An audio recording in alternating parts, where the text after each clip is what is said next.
Baik, Bismillahirrahmanirrahim. Assalamualaikum warahmatullahi wabarakatuh.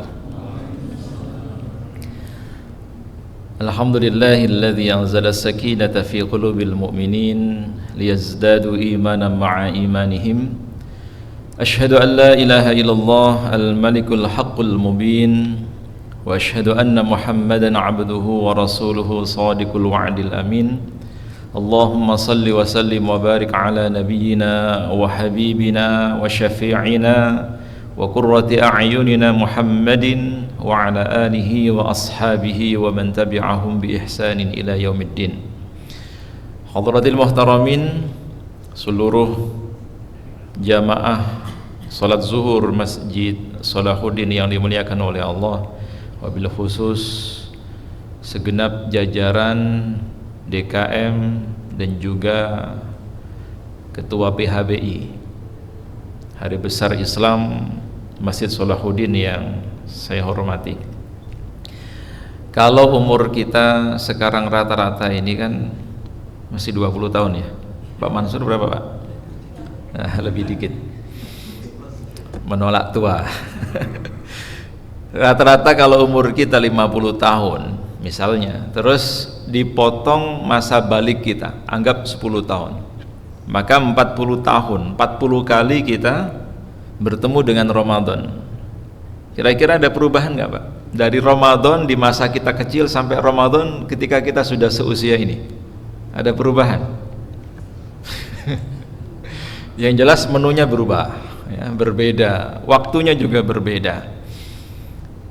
Tapi yang harus kita syukuri adalah Allah kok masih memberikan kesempatan kepada kita untuk ketemu Ramadan. Kita ini siapa?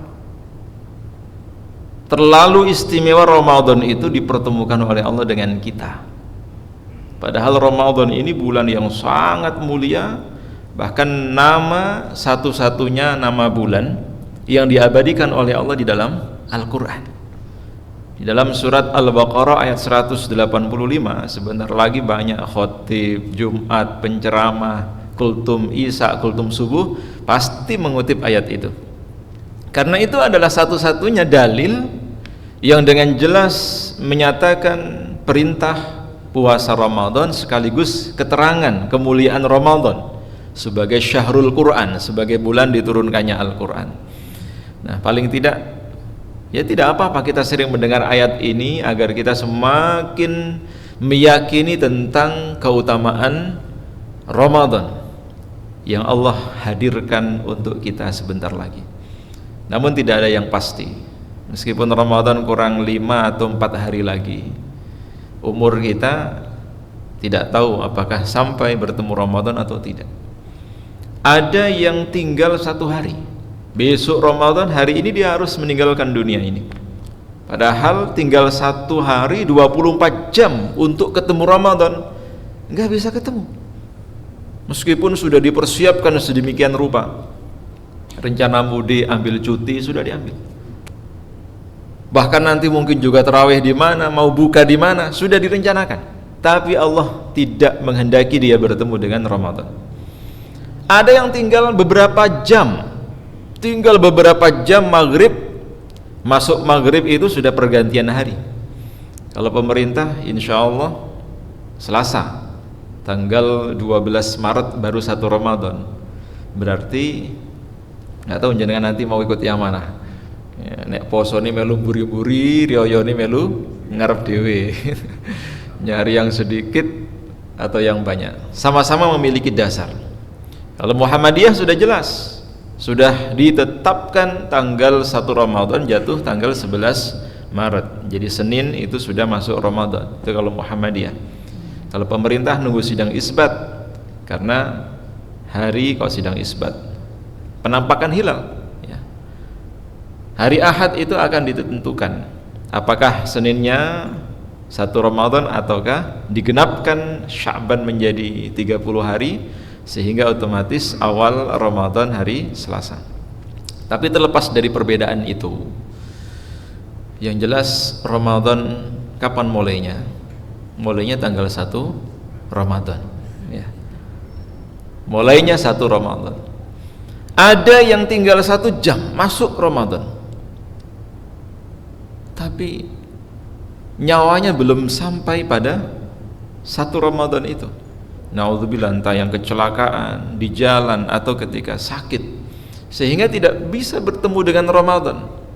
Padahal seandainya Allah memberikan kesempatan kepada orang-orang tersebut untuk bertemu dengan Ramadan, walaupun hanya sehari saja atau bahkan setengah hari saja, maka meninggal dunia di bulan Ramadan, wafat apalagi dalam keadaan puasa, itu adalah kematian yang sangat indah, kematian yang sangat dirindukan. Kenapa? Nah, dalam kesempatan ini insyaallah kita akan mengkaji 1 hadis saja, karena biasanya kalau hari Kamis jadwal saya tafsir itu kan cuma 1 ayat, itu pun tidak lebih dari 10 menit karena sudah harus makan siang. Berhubung makan siangnya sudah, nah ini bisa sampai asar ini atau bisa sampai menjelang, tapi nggak sampai asar ya, tidak lebih lah dari 30 menit. 1 hadis yang diriwayatkan dari Abu Hurairah radhiyallahu anhu. Hadis ini sahih muttafaqun alaih, diriwayatkan Imam Ahmad, diriwayatkan An-Nasa'i. Hadis yang sangat populer. Kenapa kita harus menyongsong Ramadan? Saya mengapresiasi inisiatif Pak Mansur dan kawan-kawan DKM Masjid untuk menyelenggarakan pengajian songsong Ramadan. Termasuk nanti Bapak Ibu kembali ke rumah, sampaikan ke DKM Takmir agar mengadakan pengajian songsong Ramadan. Ini sunnah, karena setiap Ramadan akan tiba, Rasulullah itu pasti mengumpulkan para sahabat, termasuk keluarganya, semua dikumpulkan. Para sahabat tanpa terkecuali di akhir atau penghujung Sya'ban menjelang Ramadan itu dikumpulkan oleh baginda Rasulullah sallallahu alaihi wasallam. Dan saat itu beliau memberikan wejangan agar betul-betul mempersiapkan diri sebaik mungkin sebelum Ramadan tiba. Ini bulan spesial, bulan istimewa. Nah, salah satu khutbah Rasulullah adalah hadis yang ini saya sampaikan untuk Bapak Ibu semuanya, untuk diri saya juga. Apa kata Nabi? Beliau mengatakan, atakum syahru Ramadan. Sebentar lagi Ramadan itu akan datang, akan menemui kalian. Syahrun mubarak. Yang pertama, Ramadan itu adalah bulan yang penuh dengan keberkahan. Maka biasanya ditulis di poster, di stiker, Ramadan Karim, Ramadan Mubarak. Ramadan ini bulan yang penuh berkah, full selama 30 hari, selama 1 bulan. Mau waktunya kapanpun, pagi, siang, sore, malam, semuanya penuh berkah. Dan semua yang ada di dalamnya akan diberkahi. Semuanya akan merasakan kegembiraan, kebahagiaan. Semua akan sukacita. Karena Ramadan itu entah ya, kok enak men gitu. Apalagi para pegawai seneng gitu. Mangkati roto awan, mulainya kasih. Tapi ada konsekuensinya tentunya. Ramadan itu adalah bulan yang penuh berkah. Keberkahan Ramadan itu Allah Subhanahu wa taala turunkan, dan ini spesial khusus bagi umat Nabi Muhammad sallallahu alaihi wasallam. Umat-umat yang lain tidak pernah ketemu Ramadan. Tidak ada yang puasa sampai sebulan lamanya. Hanya umat Nabi Muhammad sallallahu alaihi wasallam inilah yang diberikan keistimewaan oleh Allah bertemu dengan bulan suci Ramadan, di mana seandainya walaupun hanya sehari saja kita ketemu Ramadan, sehari loh, apalagi sebulan, sehari saja, itu bisa menjadi penghapus dosa kita selama 1 tahun lamanya, setahun. Coba ada nggak yang di sini yang tidak punya dosa gitu, atau tidak merasa punya dosa? Ada? Boleh angkat tangan? Kalau mau nambah juga boleh gitu. Tidak ada. Kita jujur dari lubuk hati yang paling dalam, kita ini makhluk pendosa, penuh dengan dosa. Apalagi ketika kita kadang sering menunda-nunda sholat hanya karena pekerjaan atau karena di jalan, pulang jam 2:30 misalnya, kan belum asar itu, kita masih di jalan, Jogja, Klaten, Jogja, Solo macet. Mau keluar dari mobil, nggak mungkin. Saya tak menepi, apalagi sudah ditunggu orang di rumah. Sehingga kadang kita sering menunda sholat, bukan tidak melaksanakan sholat atau bukan meninggalkan sholat, tapi menunda waktu sholat, ngundur-ngundur ke waktu sholat, sehingga sholat asar begitu salam terdengar azan maghrib. Itu dosa, dan itu kita akui. Maka alangkah beruntungnya ketika kita nanti bertemu dengan bulan Ramadan, karena ketemuan saja ini belum ngapa-ngapain loh, ketemuan Ramadan langsung masuk bulan Ramadan. Ramadan itu salah satu tujuannya adalah sebagai kafarah, sebagai penghapus dosa-dosa kita. Dan ini yang mengatakan Rasulullah. Beliau mengatakan, salawatul khamsu wal jumu'atu ilal jumu'ah war ramadanu ila ramadan kafaratul lima bainahunna idza jtunibatil kabair. Salat 5 waktu, dari zuhur ke asar, asar ke maghrib, maghrib ke isya, isya subuh, subuh ke zuhur, dan seterusnya. Waktu di antara keduanya itu adalah penghapus dosa-dosa. Tadi kan habis subuhan kita nggak tahu tentang ngerasani orang, ghibah, apalagi kita yang di jalan ya, nggak sengaja lu lagi nyetir kok ada beduduk atau kelebatan lewat, mata kita nggak bisa kita jaga. Apalagi alhamdulillah ini mubazir kalau nggak dimanfaatkan, bahaya itu. Tanpa kita sadari mata kita berdosa, zina mata. Telinga kita berdosa, entah nguping atau kita mendengar pembicaraan yang tidak baik. Lisan kita berdosa, atau mungkin juga tangan kaki kita berdosa.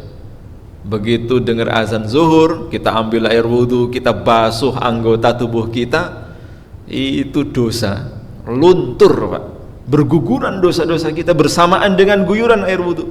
Apalagi ketika kita masuk ke dalam masjid, nunggu iqamat, belum sholat, itu sudah dihitung seperti orang yang melaksanakan sholat, meskipun kita hanya duduk. Itu dianggap orang yang sholat, dihitung seperti pahala orang yang melaksanakan sholat, sampai sholat ditegakkan. Pulang dari masjid, keluar dari sini itu bersih, seperti seorang bayi yang baru saja dilahirkan.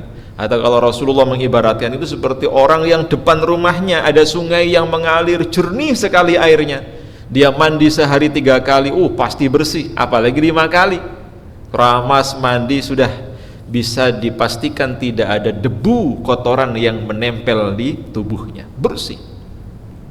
Itu gambaran sholat. Tapi ada dosa yang tidak bisa diampuni dengan sholat, entah saking besarnya atau saking banyaknya. Maka ada kesempatan yang kedua. Apa itu? Hari Jumat. Wal jumu'atu ilal jumu'ah. Ini dosa yang skalanya lebih besar. Meskipun sudah sholat tapi belum terlalu bersih. Nah, ketemu hari Jumat, maka dosa-dosa skala besar yang terakumulasi itu dia hapus oleh Allah. Dihapus oleh Allah. Maka rugi orang itu kalau sudah hari Sabtu kok masih punya dosa yang belum sempat dicuci, belum sempat dibersihkan kemarin. Waktunya laundry, waktunya nyuci kok nggak datang, maka masih kotor itu badannya, masih kotor pakaiannya. Nah, ketika ada dosa yang tidak bisa diampuni sebab sholat, sebab hari Jumat, bisa saking besarnya dosa itu, bisa saking banyaknya dosa itu, maka Allah memberikan kesempatan yang terakhir, yaitu Ramadan.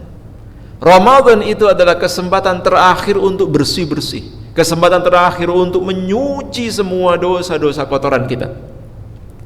Maka walaupun hanya sehari saja ketemu Ramadan, itu langsung terhapus, di-delete semua Pak, di-remove semuanya, dosanya bersih. Kalau karpet di vacuum cleaner, bersih lagi. Itu Ramadan.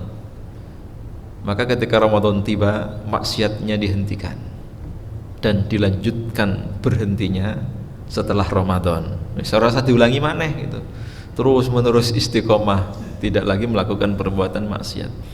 Nah, di dalam bulan Ramadan itu, karena saking istimewanya sampai Rasulullah itu memanggil para sahabatnya, mengumpulkan mereka, atakum syahrul Ramadan, Ramadan akan datang, Ramadan segera tiba. Nah, banyak, kalau zaman dulu masjid-masjid itu kan masih belum ada lampunya, belum ada listrik, sehingga dihiasi dengan hiasan-hiasan yang indah, terutama di waktu malam, lampunya ditambahi, obornya ditambahi, biar orang tadarus di situ tidak kegelapan. Kalau sekarang sudah ada lampu listrik, kalau bisa dihias masih di kampung. Kita mau 17-an aja, ngecat tembok, ngecat pagar, masang baliho, spanduk, bahkan juga umbul-umbul. Ini Ramadan kok biasa-biasa saja, sepi. Ramadan maneh, kata Pak Mansur ini. Ini orang mau dikasih bonus, dikasih hadiah, menolak. Ramadan, indikator keimanan kita itu masih utuh, masih di dalam dada itu. Salah satunya kata para ulama adalah adanya rasa senang, bahagia, gembira ketika akan datang Ramadan. Jadi kalau kita senang, wah alhamdulillah Ramadan yang saya nantikan, yang saya rindukan, kita senang menyambut itu, insya Allah iman kita ini masih utuh. Tapi yang gersulo, nesu, malas Ramadan, puasa lagi, ini imannya dipertanyakan. Tapi insya Allah yang hadir ini imannya masih betul-betul di atas rata-rata, karena seneng ya, pokoknya Ramadan jalani memang takdirnya. Tapi ya memang harus kita hadapi. Nah, agar Ramadan itu tidak biasa-biasa saja seperti tahun lalu atau yang sebelumnya, kita harus pastikan Ramadan ini harus jauh lebih baik daripada Ramadan tahun yang lalu. Maka persiapan pertama adalah persiapan ilmu. Karenanya diawali dengan tarhib Ramadan. Ini kita akan belajar bagaimana cara memaksimalkan, meningkatkan kualitas Ramadan kita lebih baik daripada sebelumnya. Kita ilmui dulu. Nah, dijelaskan oleh Rasulullah, qad faradallahu alaikum siyamah. Di bulan itu Allah wajibkan kalian untuk berpuasa. Ini pasti, ini sudah kita persiapkan ya. Selain kita menyambut Ramadan, juga kita persiapkan fisik kita. Ilmunya sudah dapat, fisiknya kita siapkan. Mungkin ada di antara kita yang mohon maaf jarang berpuasa, sehingga bisa jadi kaget loh Pak, ujuk-ujuk puasa, padahal sahurnya sudah disiapkan sedemikian rupa, alarm juga sudah disetting nanti jam 3 bangun, termasuk juga sudah ramai itu masjid, sahur sudah kedengaran, tapi Allah belum mentakdirkan kita bangun. Tahu-tahu sudah azan subuh, gak bisa diinget ini, untuk buka puasa juga gak enak. Hari pertama sudah tidak sahur, dan sebelumnya jarang berpuasa, bisa dipastikan itu sambat terus seharian itu. Kok ngantuk, kok mungkin laparnya luar biasa, jam 9 perut sudah kerucuk-kerucuk. Kenapa? Karena belum terbiasa berpuasa. Kalau kita sudah latihan berpuasa, terbiasa berpuasa, bahkan tidak sahur itu biasa. Sebagaimana Rasulullah itu bisa dihitung dengan jari, beliau sahur itu bisa dihitung dengan jari. Artinya Rasulullah itu berpuasa lebih sering tidak sahur atau jarang sekali sahur daripada beliau sahur. Kalau kita kan pasti itu sahur, lambungnya beda. Tapi beliau sangat menganjurkan untuk sahur meskipun hanya seteguk air. Tasahharu fa inna fis sahuri barakah. Sahurlah kalian karena sesungguhnya dalam aktivitas sahur itu ada keberkahan, ada doa yang makbul, ada doa yang pasti dikabulkan. Jadi misalnya tadi malam atau malam sebelumnya kita sudah sangat kekenyangan sehingga pagi tidak tertarik sahur, masih kenyang, usahakan tetap sahur meskipun hanya ngeteh, ngopi atau air putih, dan kita berdoa saat itu, karena puasa harus niat. Itu yang membedakan puasa dengan diet atau tidak makan. Yang membedakan apa antara tidak makan dengan puasa? Bedanya hanya satu, nawaitu soma godinnya itu loh, niatnya. Dan niat puasa itu termasuk wajib, rukun dari puasa. Maka kalau misalnya kita kesiangan belum sempat niat, batal, nggak sah puasa kita, nggak niat. Oleh karena itu biasanya di masjid-masjidnya Mas Fakih itu diinisiatif, jadi antisipasi. Setelah selesai sholat tarawih, terus imamnya ngajak bareng-bareng, nawaitu sauma ghadin an adai fardhi syahri ramadhana, dan seterusnya. Ini untuk jaga-jaga, mbok menowo kesiangan tidak sempat bangun sudah nyicil niat dari malam. Maka harus betul-betul kita antisipasi. Bedanya orang yang tidak makan dengan puasa itu terletak pada niat, dan niat khusus Ramadan itu batasan maksimal sampai subuh, Pak. Sampai subuh. Sebelum subuh sudah harus niat. Kalau niatnya setelah subuh tidak sah puasanya.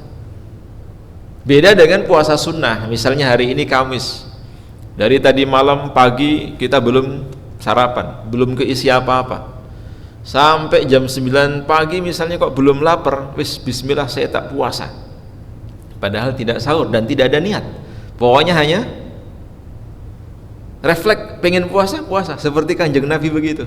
Boleh nggak seperti itu? Boleh, karena batasan maksimal niat puasa sunnah itu sampai zuhur. Sampai kalau sekarang zuhur jam 11 sekian, ya jam 11 lah itu. Maka persiapan fisik itu penting sekali untuk sudah dilakukan. Minimal para sahabat dulu itu 2 bulan sebelum Ramadan, ya 2 bulan, dari mulai Rajab, Sya'ban. Bahkan ada sebagian sahabat yang 6 bulan sebelum Ramadan itu sudah persiapan.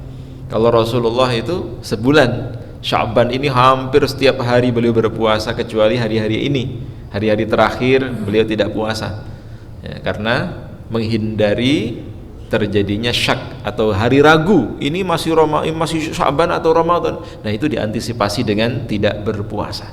Tapi beliau hampir sebulan puasa di bulan Sya'ban. Lagi-lagi untuk apa? Warming up, persiapan. Kalau para sahabat, bahkan Rasulullah saja melakukan persiapan sedemikian rupa dengan berpuasa sebelumnya, lah kita Nabi bukan, keponakan Nabi juga bukan, tetangganya Nabi juga bukan, kok nggak pernah latihan puasa, begitu masuk Ramadan kaget kita, kayak mesin itu belum pernah dipanasi langsung gaspol, yes, paling sesuk mlebu bengkel. Maka harus kita ilmui bahwa puasa itu bukan hanya pergantian jadwal makan. Misalnya sarapannya dimajukan di waktu sahur, makan siang, makan malam di jamak takhir di waktu maghrib, bukan. Tapi puasa itu memang mempersedikit atau mengurangi makan, kasih kesempatan lambung kita ini untuk istirahat, itu maksudnya. Jangan tiap hari dipaksa giling terus, dipaksa memproduksi terus. Kasih kesempatan agar ketika kita dalam keadaan berpuasa, anggota tubuh kita itu rileks. Maka tidak heran kalau orang yang rajin puasa itu pasti lebih sehat daripada yang jarang puasa. Kenapa? Secara medis banyak para pakar yang menjelaskan dampak positif dari puasa yang menyembuhkan segala macam penyakit. Wallahu a'lam. Tapi kita tidak harus menunggu apa sih manfaat puasa, karena puasa ini memang kewajiban kita. Kita belum tahu atau sudah tahu manfaatnya sebagai seorang mukmin yang dipanggil oleh Allah, ya ayyuhalladzina amanu, wahai orang-orang yang beriman, kutiba alaikumussyam, diwajibkan atas kalian berpuasa, kama kutiba alal ladzina min qablikum la'allakum tattaqun. Puasa ini sudah pernah diwajibkan kepada orang-orang sebelum kalian, cuma beda nama. Kalau dulu ya pokoknya puasa, sekarang namanya Ramadan, puasa di bulan Ramadan, agar kalian bertakwa. Ada kata la'allakum, harapan besar dari Allah untuk kita semuanya. Setelah kita berpuasa atau setelah kita melewati madrasah Ramadan itu, harapan Allah, harapannya adalah adanya peningkatan yang signifikan. Apa yang meningkat? Ketakwaannya pasca Ramadan. Nah, tentu syaratnya tadi, ilmunya dapat, fisiknya juga disiapkan. Maka disebutkan oleh Rasulullah karakteristik di bulan Ramadan itu, di antaranya adalah fihi tuftahu abwabul jannah. Hanya di bulan Ramadan itu semua pintu-pintu surga dibuka oleh Allah selebar-lebarnya. Lah kok kita nggak mau masuk, itu rugi ya. Hanya di bulan Ramadan semua pintu-pintu surga semua dibuka selebar-lebarnya oleh Allah. Maknanya adalah potensi masuk surga itu sangat besar. Dengan ibadah yang santai, yang ringan, yang gampang, tapi pahalanya sangat besar. Ini diskon besar-besaran atau bahkan mungkin ya bonus besar-besaran lah, itu Ramadan, untuk mengurangi ya hal-hal yang dulu tidak perlu atau dosa-dosa kita, atau untuk menambah kekurangan kita. Ini saatnya Ramadan ini memperbanyak timbangan kebaikan-kebaikan kita. Sebaliknya, wa tughallu wa tughlaqu abwabal jahim, selain dibuka selebar-lebarnya pintu-pintu surga, juga ditutup serapat-rapatnya pintu neraka. Dan yang menarik, yang sering kita dengar adalah wa tughallu fihi syayatin, syaitan-syaitan dibelenggu. Terus ada yang bertanya, kalau syaitan dibelenggu, kenapa kok siang-siang Ramadan masih banyak warung buka? Masih banyak orang makan, masih banyak orang yang tidak berpuasa. Ya, setannya sudah berkeliaran. Maksudnya, potensi untuk mengendalikan hawa nafsu di bulan Ramadan itu sangat besar. Karena syaitan dalam hadis yang lain itu pernah diriwayatkan oleh Rasulullah, dia dimasukkan ke dalam neraka. Padahal neraka saat itu derajat panasnya sudah ditingkatkan, bukan lagi apinya berwarna hitam, bukan lagi apinya berwarna kuning, bukan lagi berwarna merah, bahkan di atas hitam, saking panasnya. Tapi nafsu ini masih hidup, masih kuat. Selesai dipadamkan, dia masih ada. Tidak ada yang bisa memadamkan nafsu kecuali hanya satu. Apa itu? Gak dikasih makan sama Allah, yang disuruh puasa. Dengan sendirinya lemes dia, dengan sendirinya nafsu ini melemah, dengan sendirinya nafsu ini tidak berdaya. Maka puasa itu hakikatnya bisa mengendalikan segala daya kita, termasuk hawa nafsu kita. Potensi ibadahnya pasti meningkat, potensi maksiatnya pasti turun. Itu kalau puasa disertai dengan ilmu. Yang menarik lagi, Rasulullah mengatakan, fihi lailatun khairum min alfi syahr. Sesungguhnya hanya di bulan Ramadan itu ada satu malam yang nilainya jauh lebih baik daripada 1000 bulan. Malam ini kita kenal dengan Lailatul Qadar. Setiap tahun kita mendengar hadis ini, kita tahu bahwa sesungguhnya di dalam bulan Ramadan ada Lailatul Qadar. Tapi sampai sekarang mungkin kita belum yakin. Pernah dapat atau belum? Ada yang merasa, saya pernah dapat tahun 2005 misalnya. Ada enggak? Atau sampai sekarang kita masih ragu, saya tahun kemarin dapat gak ya? Kayaknya gak dapat. Pas Lailatul Qadar masih di atas kapal misalnya, Lailatul Qadar masih di jalan, Lailatul Qadar masih kejebak macet. Kadang kita lewati begitu saja. Nah, ada tips yang paling jitu, kata Nabi. Kalau kita ingin Lailatul Qadar, memperoleh Lailatul Qadar, seharusnya tidak perlu kita bangun tengah malam, meninggalkan rumah, itikaf di masjid sampai sahur atau pulang setelah subuh. Tidak harus seperti itu, walaupun itu bagus. Untuk mendapatkan Lailatul Qadar itu sederhana, kata beliau. Apa itu? Man shalla salatal maghriba wal isya'a fi jama'atin hatta yanqadhi Ramadan faqad adraka Lailatul Qadri.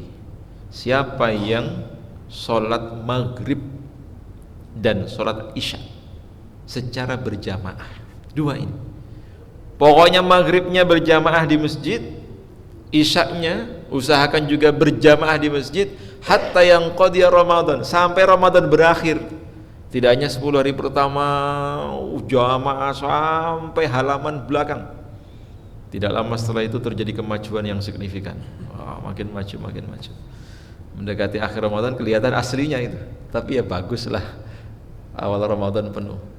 Nah, kalau bisa kita pertahankan itu. Di awal Ramadan masjid penuh, bagaimana caranya sampai akhir Ramadan juga penuh. Entah ada kuis atau ada door prize mungkin, ya menarik. Tapi bisa kita maklumi kalau di perumahan kan biasanya mudik, sudah pulang kampung. Nggak tahu, mungkin yang pindah masjid kampung yang penuh ya, masih di kota, masih di perumahan berkurang, pindah ke kampung, atau malah sebaliknya di kampung juga sama aja. Di dalam malam itu ada Lailatul Qadar yang khairum min alfi syahr, lebih baik daripada 1000 bulan. Hadis ini disebabkan dulu ada salah seorang sahabat ketika mendengar cerita Rasulullah tentang Bani Israel yang umurnya panjang, tiap hari dia berpuasa, tiap hari dia sholat malam, berjihad di jalan Allah yang pahalanya tidak mungkin bisa diikuti oleh orang sekarang. Iri sahabat itu. Akhirnya Mereka mengadu kepada Rasulullah, ya Rasulullah, kayaknya kita ini tidak akan mungkin bisa seperti mereka. Umur kita ini terbatas, pendek, hanya 60-an tahun, 50-an tahun. Maksiat kami juga banyak. Sementara orang-orang dulu umurnya ratusan tahun, ibadahnya begitu luar biasa. Otomatis itu mereka pasti masuk surga. Rasulullah diam. Lama beliau tidak bisa menjawab pertanyaan para sahabat itu hingga turun surat Al-Qadar. Inna anzalnahu fi lailatul qadar. Wa ma adraka ma lailatul qadar. Lailatul qadri khairum min alfi syahr. Tanazzalul malaikatu warruhu fiha biizni rabbihim min kulli amr. Salamun hiya hatta matla'il fajar.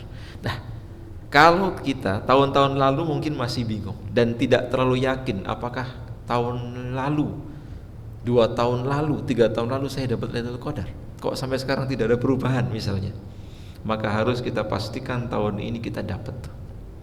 Caranya bagaimana? Jaga 2 waktu ini. Misalnya kalau kita zuhur asar masih di jalan, tidak masalah, masih bisa ditolerir. Tapi usahakan maghrib isya ini kita tidak buka puasa di rumah.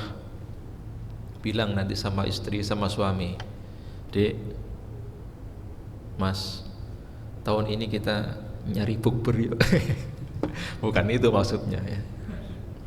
Untuk penghematan beras mahal kita nyari bukber aja. Bukan itu ya. Karena ada salah persepsi, seolah-olah ngasih buka puasa itu sedekah. Padahal bukan.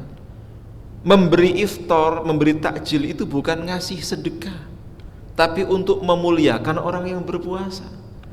Maka di zaman Rasulullah yang diberi buka puasa itu bukan hanya mereka orang-orang miskin yang tidak mampu, tapi termasuk orang-orang kaya, orang-orang yang mampu itu memang disuguhi, dipersilahkan. Kalau sekarang di Mekah Madinah itu wah rebutan itu, orang ngasih sampai ditarik-tarik, ke tempat saya aja, ke tempat saya. Tidak cukup di situ, setelah makan sangoni ya. Sudah kasih makan disangoni. Kenapa? Seolah-olah mereka ini yang butuh orang lain untuk menikmati hidangan buka puasanya. Kenapa? Pahalanya sangat besar. Memberi iftar, memberi buka puasa itu pahalanya sangat besar. Di antaranya adalah kita mendapatkan pahala yang sama sebagaimana pahala orang yang berpuasa. Dia kan gak hanya puasa, misalnya ini, saya ngasih iftar ke Pak Mansur. Hari itu Pak Mansur khatam Quran misalnya.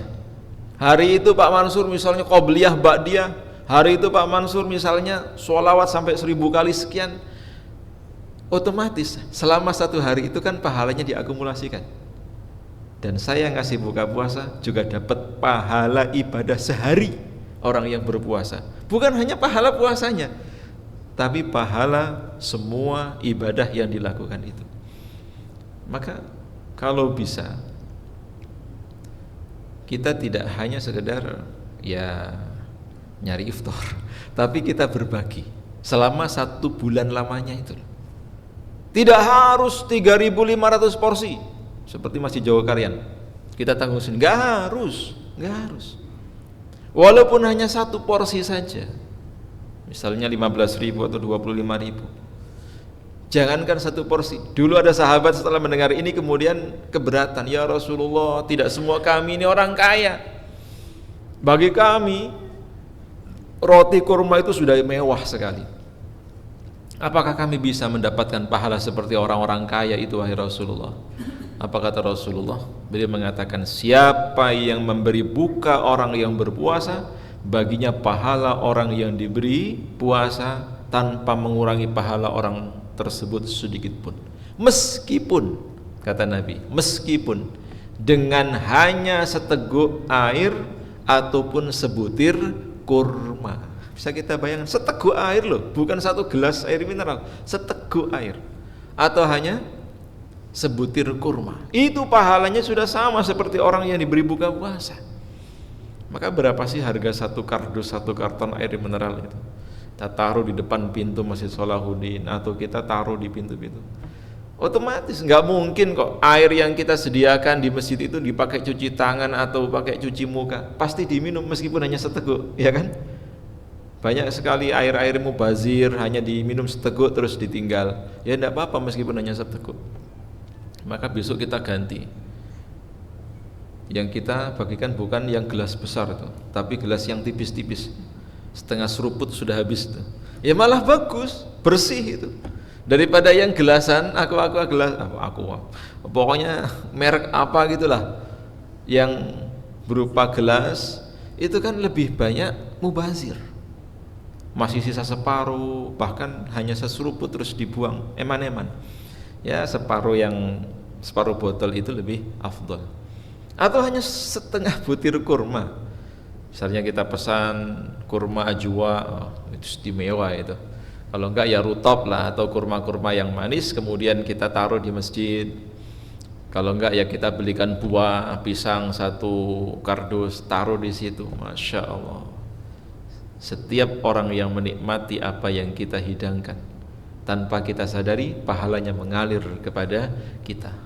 Inilah pentingnya persiapan harta. Jadi 3 persiapan ini, ilmu, fisik, harta, betul-betul sudah harus kita siapkan jauh-jauh hari. Apalagi mendekati Ramadan ini, tinggal kita tekan RPM-nya, gasnya ditambah agar lebih maksimal lagi, sehingga derajat ketakwaan itu bisa kita raih. Indikatornya apa? Pasca Ramadan insya Allah ada ghirrah, semangat, azam, niat yang kuat untuk bisa lebih baik daripada sebelumnya. Maka saya yakinnya kita yang hari ini, siang ini zuhuran berjamaah, ini adalah hasil dari Lailatul Qadar yang kita dapatkan tahun lalu. Dan mudah-mudahan tahun ini kita juga Allah izinkan mendapatkan Lailatul Qadar, sehingga ibadah kita bisa lebih maksimal. Dan pastinya, nah kenapa disebut Lailatul Qadar yang harus kita raih, kita kejar, kita dapatkan? Lailatul Qadar itu adalah malam penentuan nasib, malam penentuan takdir minimal 1 tahun ke depan. Kalau 1 tahun ke depan kita ingin nasibnya lebih baik, keluarganya semakin harmonis, dijauhkan dari segala macam penyakit, urusannya dipermudah, minimal nggak mutasi misalnya gitu. Ya udah, Lailatul Qadar itu kita minta, ya Allah, ya Allah, ya Allah, ya Allah itu. Insya Allah nggak ada yang tidak mungkin bagi Allah. Apalagi doanya dari mulai menjelang buka puasa. Karena salah satu doa yang pasti dikabulkan oleh Allah adalah wa da'watus shaim inda yuftir.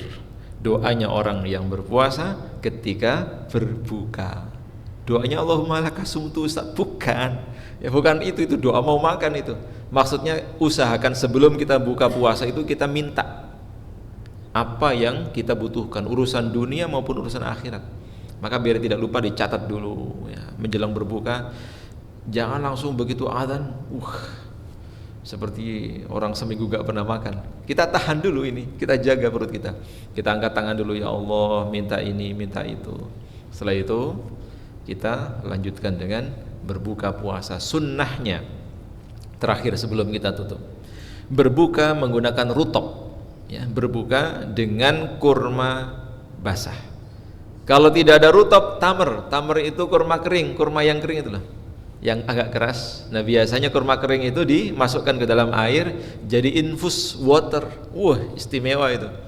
Jadi kan misalnya ya buka puasa nanti, cuma kan godaannya beratnya, ada es kolak, ada kelapa, semua macam-macam. Meskipun gulanya muda gitu, kita hindari itu. Paling enggak air putih. Terus kita carilah beli nanti di mana gitu rutop atau tamer, apalagi ajwa, istimewa lagi. 3 butir atau berapa butir kita masukkan ke dalam gelas yang berisi air, syukur-syukur air hangat.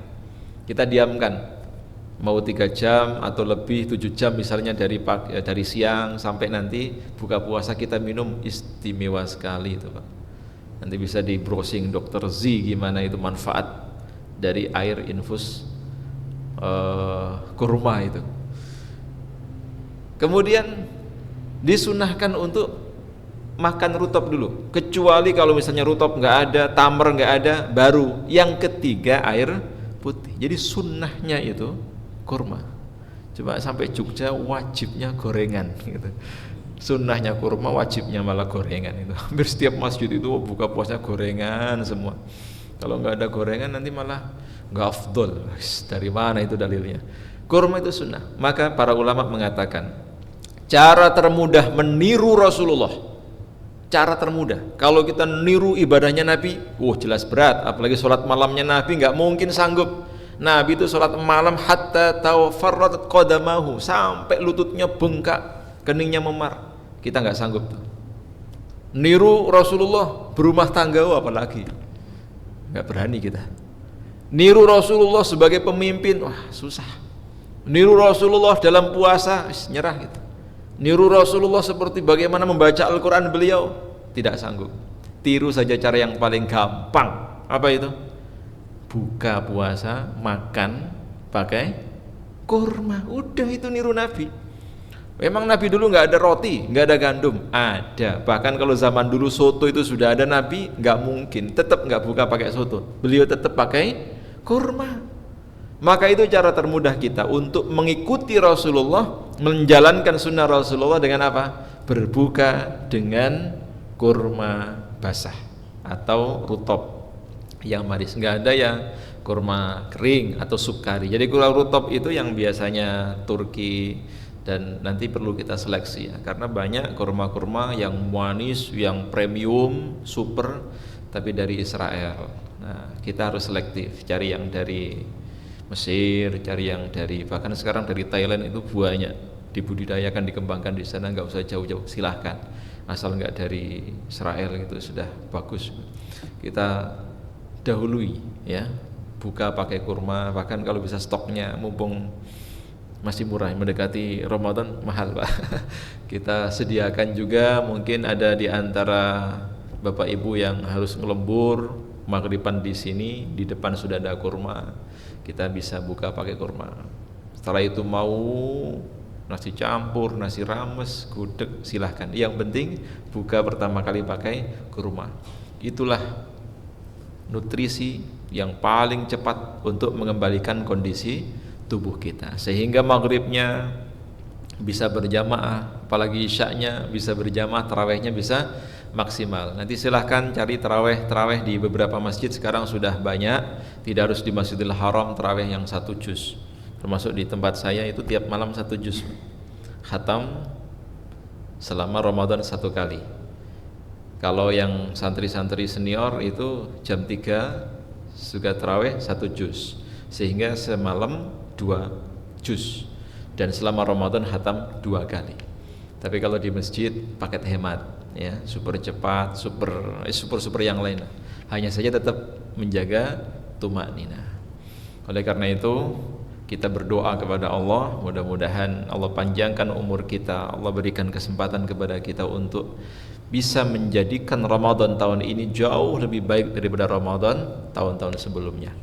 4 atau 5 hari waktu yang tersisa ini, mari kita manfaatkan sebaik mungkin untuk kembali baca-baca buku tentang Ramadan, kita dengarkan kajian audio atau di YouTube bagaimana cara memaksimalkan Ramadan sehingga kita lebih maksimal lagi dalam menyambutnya, termasuk kita siapkan fisik kita, dan yang tidak kalah pentingnya rekening kita. Cek dulu Pak ya. Setelah SPT kan selesai ini. Nah, kita cek dulu. Wah, ini zakat tahun ini misalnya. Wah, Pak Mansur zakatnya yang paling banyak Pak. Dan zakat itu tidak harus nunggu akhir Ramadan ya, kalau kita masih hidup, boleh dari awal Ramadan, termasuk zakat fitrah. Zakat fitrah itu boleh ditunaikan hari pertama Ramadan, karena tidak semua orang hari pertama Ramadan bisa masak, dapurnya ngepul. Nah, kalau semuanya akhir Ramadan, kasihan mereka-mereka yang awal Ramadan gak bisa masak, beras mahal seperti sekarang. Kemarin sudah dibagi-bagi soalnya di bansos ya, tinggal sekarang mahalnya. Maka kita awali zakatnya, awali sedekahnya di awal Ramadan, salah satunya memberikan iftar ini untuk membahagiakan saudara-saudara kita. Insya Allah dimampukan oleh Allah. Mana qasat malun min sadaqatin, harta yang kita sedekahkan, harta yang kita keluarkan zakatnya akan semakin berkah, akan semakin bertambah keberkahannya, kebaikannya, dan juga lebih suci. Mudah-mudahan kita bisa mengamalkannya. Mari bersama kita akhiri dengan berdoa. A'udzubillahi minasyaitonirrajim. Bismillahirrahmanirrahim. Allahumma salli ala nabiyyina wa maulana Muhammad wa ala alihi wa sahbihi wa sallim ajma'in walhamdulillahi rabbil alamin. اللهم بارك لنا في رجب وشعبان وبلغنا رمضان اللهم سلمنا إلى رمضان وسلم رمضان لنا وتقبل مني متقبلا اللهم ربنا عليك توكلنا وإليك أنبنا وإليك المصير اللهم بلغنا إلى رمضان اللهم بلغنا إلى رمضان اللهم ارزقنا رزقا واسعا رزقا حلالا طيبا مباركا اللهم اجعلنا وأولادنا وأهلنا وذريتنا من أهل العلم وأهل الخير ربنا هب لنا من أزواجنا وذرياتنا قرة أعين واجعلنا للمتقين إماما رب اجعلني مقيم الصلاة ومن ذريتي ربنا وتقبل دعاء ربنا آتنا في الدنيا حسنة وفي الآخرة حسنة وقنا عذاب النار وأدخلنا الجنة مع الأبرار يا عزيز يا غفار يا رب العالمين وصلى الله على نبينا ومولانا محمد وعلى آله وصحبه وسلم أجمعين سبحان ربك رب العزة عما يصفون وسلام على المرسلين والحمد لله رب العالمين. Demikian Bapak Ibu yang bisa saya sampaikan, kurang lebihnya mohon maaf. Billahi taufiq wal hidayah. Assalamualaikum warahmatullahi wabarakatuh.